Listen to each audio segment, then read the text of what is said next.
Students, अब हम अपना आगे का टॉपिक स्टार्ट करते हैं।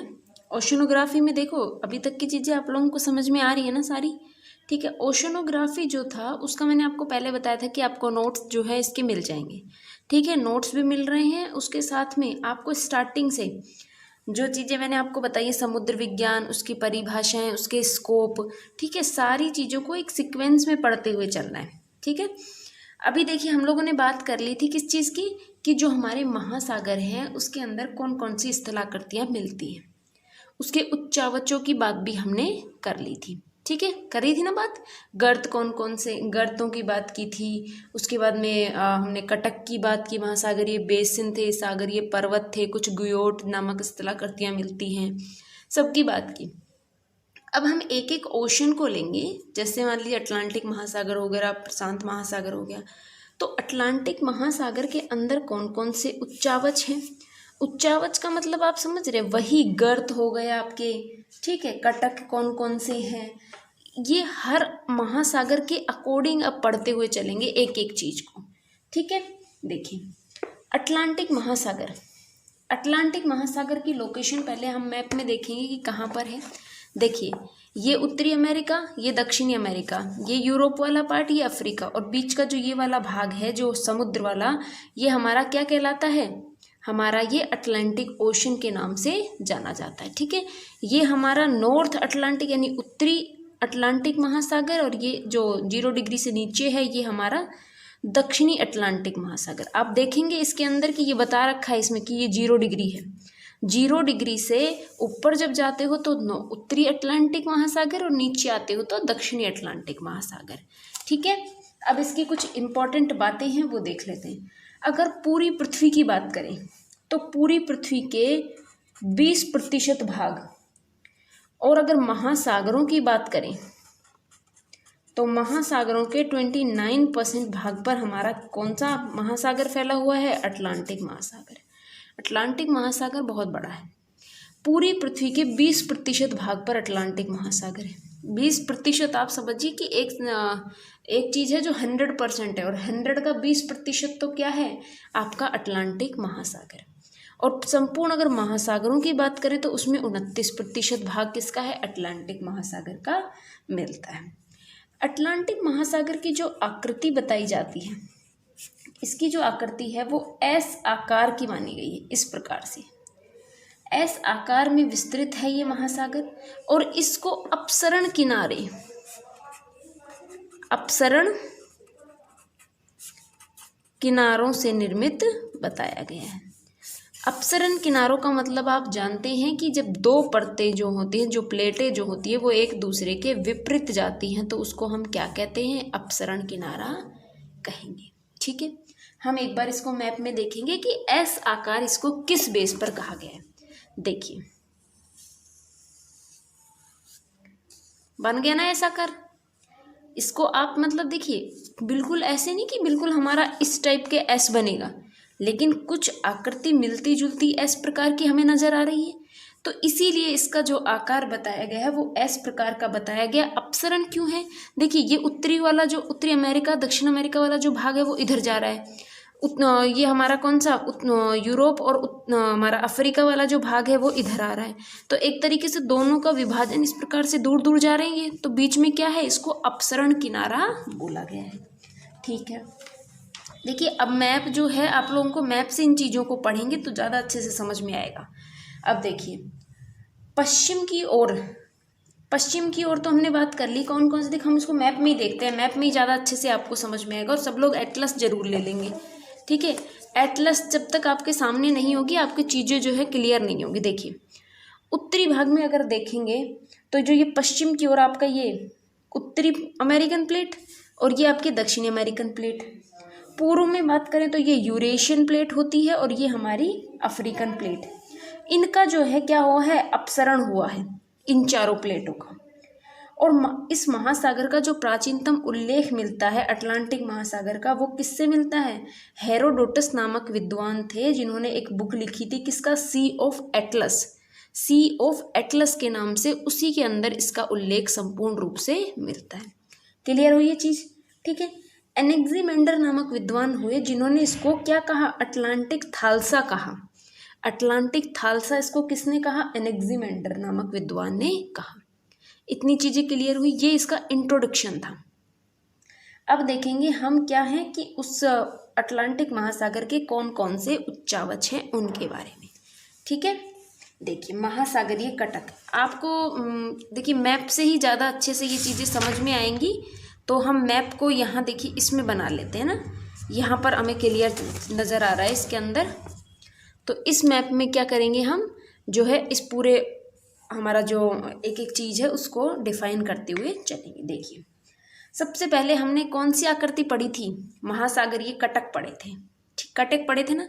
तो अब कटक देखेंगे कि इस अटलांटिक ओशन में कहाँ कहाँ कौन कौन से कटक हमें देखने को मिलते हैं। ठीक है, इसमें कटक की हम बात करेंगे कि उत्तरी अटलांटिक में कौन कौन से कटक हैं, दक्षिणी अटलांटिक में कौन कौन से कटक हैं। ठीक है, देखिए सारी चीज़ें पता चल गई कि कितना क्या है इसका, किस प्रकार की आकृति है सारी। अब देखिए सबसे पहले इसमें एक चीज़ आती है, मैप में ही सारी चीज़ों को बनाते हुए चलेंगे। ये हो गया हमारा कौन सा, 0 डिग्री वाला। इससे उत्तर में जाएंगे अटलांटिक, उत्तरी अटलांटिक, नीचे आएंगे दक्षिणी अटलांटिक। कौन कौन से कटक, इनके कटक के नाम आते हैं आपके उसमें। ठीक है, अब देखिए सबसे पहले एक आता है डॉल्फिन कटक। डॉल्फिन उभार के नाम से हम इसको जानते हैं। ये विषुवत रेखा के उत्तर में स्थित है, तो मतलब उत्तरी अटलांटिक महासागर में आएगा। डॉल्फिन जो कटक है वो आपका उत्तरी अटलांटिक के अंदर मिलता है। तो देखिए यहाँ पर, क्योंकि ये हमने 0 डिग्री डिसाइड कर लिया, उत्तर में जा रहे हैं, तो यहाँ पर आ गया क्या आपका, डॉल्फिन कटक। देखिए लिखते हुए चलते हैं इसको, डॉल्फिन कटक। ठीक है, दूसरा देखिए, दूसरा इसी के अंदर आपका मिलेगा, आपको कौन सा, सिएरा लियोन कटक। यहाँ पर है ये, देखो ये आपको याद रखने, क्योंकि ये समुद्र के अंदर हैं। तो इसको देखो नाम 1 2 3 करके डाल देते हैं।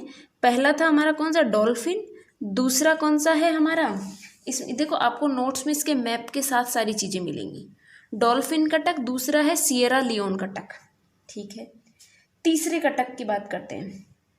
तीसरे कटक में हम यहाँ पर बात करेंगे, यहाँ पर है एक पारा नामक कटक, पारा। तीसरा है पारा। ठीक है, चौथे अगर कटक की बात करें तो यहाँ पर होगा हमारा अजोर्स। अजोर्स उभार के नाम से जाना जाता है। ठीक है, ये आइबेरियन प्रायद्वीप के समीप में है। पांचवा अगर हम बात करें तो यहाँ पर है ये न्यूफाउंडलैंड वाला, न्यूफाउंडलैंड। ठीक, छठा यहाँ आ जाएगा आपका विविल थॉम्सन, विविल थॉम्सन। और यहाँ पर अगर हम बात करें, यहाँ पर हमारा सातवां जो आता है वो आता है टेलीग्राफ, टेलीग्राफी पठार के नाम से इसको जानते हैं। उत्तरी अटलांटिक महासागर में जब हम कटक की बात करते हैं, देखिए अभी कटक की बात कर रहे हैं, हर चीज़ की बात करेंगे। सबसे पहले हमने पढ़ा था कटक, तो कटक होते क्या हैं ये डिफाइन कर लिया था। अब उत्तरी अटलांटिक महासागर में यहाँ पर अपना डॉल्फिन कटक, सिएरा लियोन कटक, हर कटक के नाम बताए गए हैं बाकायदा, कि यहाँ पर जो कटक है उसको डॉल्फिन के नाम से जानते हैं, यहाँ सिएरा लियोन, यहाँ पारा, फिर यहाँ अजोर्स है, न्यू फाउंडलैंड और विविल थॉम्सन और टेलीग्राफी पठार। इसमें आपके क्या आता है कि उत्तरी अटलांटिक महासागर के कटक और दक्षिणी अटलांटिक महासागर के कटक में डिफरेंस आ जाता है। ठीक है, उत्तरी अटलांटिक महासागर के कटक हुए। अब हम दक्षिणी अटलांटिक महासागर के देख लेते हैं। देखिए दक्षिणी अटलांटिक महासागर में हम बात करें तो अगर, तो एक आता है अपना चैलेंजर, यहाँ पर आएगा ये चैलेंजर, चैलेंजर जो हमारा उभार के नाम से ये जाना जाता है। ठीक है, फिर इधर एक और आएगा वॉल्विस करके, वॉल्विस कटक। ठीक, फिर अपना इधर की साइड एक और बनाएंगे हम, कौन सा, रायो ग्रांडे कटक। ठीक है, और लास्ट में हमारा एक इधर की साइड एक कटक और आता है, कौन सा, अटलांटिक, अटलांटिक अंटार्कटिक कटक। ठीक, देखिए एक एक चीज को लेकर चलेंगे, एक एक चीज को पढ़ेंगे, तभी आपको मैप में ये सारी चीजें याद हो पाएंगी, वरना वही बात है कि आप लोग इसको बहुत जल्दी चीजों को भूल जाएंगे। ठीक है, तो अभी आज हमने देखा क्या कि हमारा जो अटलांटिक महासागर के अंदर जो हमारे कटक हैं वो कौन कौन से हैं, देख लीजिए, रिवीजन कर लेते हैं एक बार। उत्तरी अटलांटिक महासागर जो 0 डिग्री से, क्योंकि हमने बात की थी भूमध्य रेखा है 0 डिग्री, 0 डिग्री से जब आप ऊपर जाते हो तो ये आपका उत्तरी अटलांटिक कहलाएगा, और दक्षिण में जब आते हो तो दक्षिणी अटलांटिक महासागर के नाम से ये जाना जाएगा। उत्तरी अटलांटिक में जब हम बात करें तो यहाँ पर डॉल्फिन नामक कटक, सिएरा लियोन, पारा कटक, अजोर्स कटक और न्यू फाउंडलैंड। देखिए हर चीज़ को जो है यहाँ पर डिनोट किया गया है, आपको मैप में इसी प्रकार से बनाना है। आपको मैप कैसे बनाना है वो भी मैं बताऊंगी, क्योंकि आपको स्टेंसिल लेने हैं। ठीक है, न्यू फाउंडलैंड, फिर इधर आपका विविल थॉम्सन और टेलीग्राफी पठार हो गया। दक्षिण के अंदर बात करें तो दक्षिण में आपका एक चैलेंजर, ये गर्त भी है आपका, चैलेंजर गर्त भी कहते हैं और चैलेंजर कटक भी है, वॉल्विस कटक, रियो ग्रांडो और अटलांटिक अंटार्कटिक कटक। ठीक है, ये हो गए आपके अटलांटिक महासागर के सारे कटक। ठीक है, मैप में आपको क्या करना है, आपको स्टेंसिल खरीदने, ये प्लास्टिक के बने हुए स्टेंसिल्स आते हैं जो आपके एग्जाम में अलाउ होते हैं। ठीक है, आपको वो स्टेंसिल लेना है। देखिए इसमें देखो कैसे मैप को बनाया हुआ है, इसी प्रकार से आपको एज इट इज़, क्योंकि उस मैप में आपको एक दिन दिखा दूंगी मैप भी। ठीक है, उस मैप के अंदर जो वर्ड्स लिखे होंगे उसको आप इरेज कर लेंगे, इरेज यानी ब्लेड से या फिर किसी भी तरीके से उसको हटा देंगे आप, वो क्योंकि उभरा हुआ रहता है तो हट जाता है इजीली। और उसके बाद आपको उस स्टेंसिल से इसकी बाउंड्री बना देंगे, और जब बाउंड्री बना देते हैं तो आपका जो आंसर होता है बहुत इफेक्टिव दिखता है, और एग्जामिनर को मज़ा आता है उसको चेक करने में, पढ़ने में कि बच्चे ने कितना इंटरेस्ट लेके इस चीज़ को बनाया है। ठीक है, तो ये थे हमारे क्या, हमारे अटलांटिक महासागर के कटक। इसके आगे के बेसिन और जो गर्त होंगे वो हम नेक्स्ट क्लास में डिस्कस करेंगे। ठीक है, एक एक चीज़ को छोटे छोटे पार्ट्स में पढ़ते हुए चलेंगे और इनको आप नोट्स में बनाते चलना।